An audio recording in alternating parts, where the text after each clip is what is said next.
और दोस्तों, live line astro channel में आपका एक बार फिर से स्वागत है। जैसा कि आप जानते हैं, कुंडली में बहुत से योग होते हैं।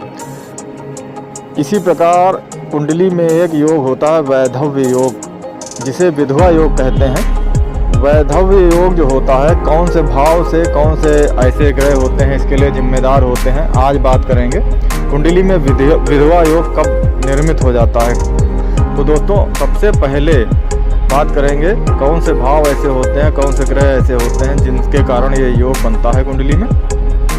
यदि किसी महिला की जन्म कुंडली में सप्तम भाव में लाल ग्रह मंगल हो और उस पर किसी अन्य पाप ग्रह की दृष्टि हो तो उस महिला की कुंडली में वैधव्य योग बनता है। इसी प्रकार से यदि लग्न और सप्तम भाव में पाप ग्रह हो तो स्त्री के पति की मृत्यु विवाह के 7 वर्ष बाद ही संभव है, ऐसा माना गया है। बिल्कुल निश्चित कुछ नहीं होता है, लेकिन ऐसा संभव है। इसके अलावा यदि कुंडली का सप्तम भाव का स्वामी अष्टम में हो और अष्टम भाव का स्वामी सप्तम में हो तो ऐसी स्थिति में स्त्री के पति की मृत्यु विवाह के कुछ ही महीनों के बाद हो जाती है, ऐसा शास्त्रों में बताया गया है। ये अष्टम भाव बहुत खराब भाव माना गया है। सप्तम भाव विवाह के लिए होता है। इनका अगर परिवर्तन योग आपस में बन जाता है तो ऐसा बताया गया है कि ये स्थिति पैदा हो जाती है। यदि दूसरा और यदि कुंडली के अष्टम भाव में शत्रु राशि में पाप ग्रह मौजूद हो और उस ग्रह की महादशा भी चल रही हो तो ऐसी स्थिति में भी कुंडली में ये योग बन जाता है। इसी प्रकार से यदि स्त्री की कुंडली में अशुभ ग्रह नीच राशि में हो या शत्रु राशि में दूसरे सप्तम या अष्टम भाव में हो तो उसके लिए मृत्यु योग बनता है और ये योग बन जाता है।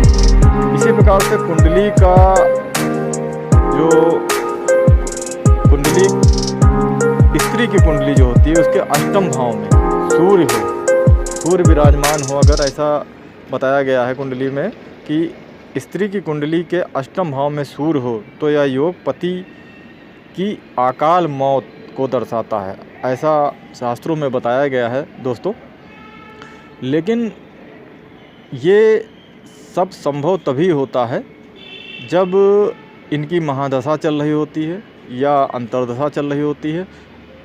इसके अलावा अगर कुंडली में कुछ ग्रह बहुत अच्छे होते हैं, कहीं पे अच्छी स्थिति में बैठे हैं तो इनका बचाव भी हो जाता है। ये निश्चित नहीं होता है, लेकिन ज़्यादातर ऐसा देखा गया है, ज़्यादातर मामलों में ऐसा देखा गया है, ये स्थिति बन जाती है कुंडली में। तो दोस्तों, बात की कुंडली में वैधव्य योग की। वीडियो अच्छा लगा है तो लाइक करें, सब्सक्राइब करें। धन्यवाद, नमस्कार।